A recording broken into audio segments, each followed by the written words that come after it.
लक्षात खासदार साहेबांनी तर आपल्या महसूलच्या कर्मचाऱ्यांचं म्हणणं आहे म्हणजे आम्हाला वरून आदेश नाही पंचनाम्याचे.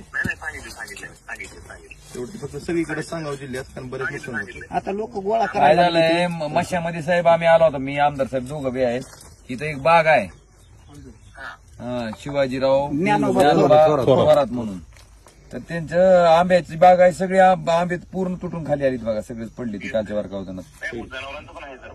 हो आणि त्यांनी काय हो नाही ते तर तलाठी म्हणायला लागलं की आम्हाला आदेश नाहीत म्हणायला. तिने विचारलं तर असं होईल.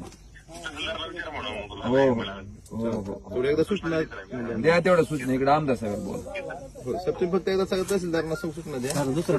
पहिल्या वेळेस विचून दिलेत लोक असं झालंय सरासरी बागेचं 80%. दादा आता काय होणार आता हे तोंडात आलेला कसं आहे. आता आम्ही काय करणार ह्यांची वाट दुपारपर्यंत बघणार आणि गोळा करणार. बरोबर गोळा केलं तुम्ही येणार आणि काळं रान दिसले की म्हणणार हिथं लुस्कानच नाही की आता ही तुमच्या डोळ्यांना दिसतं. आम्ही अर्ध्या तासात ती गोळा करणार आहे. त्याला इंटिमेशन दिलं ना ते आलती का कोण माणसं नाही मग आता ही केली की आम्ही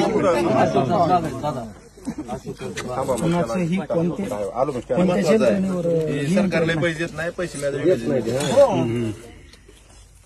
क्लेम केल्यावर देत नाही दादा. 8 दिवस रात्री झालं म्हणलं आज सकाळी दिलं का?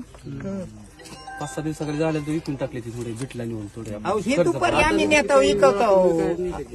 आता दुपारून आम्हीच भरून नेणार आहे तिथं कशाला उद्या साहेब यायला.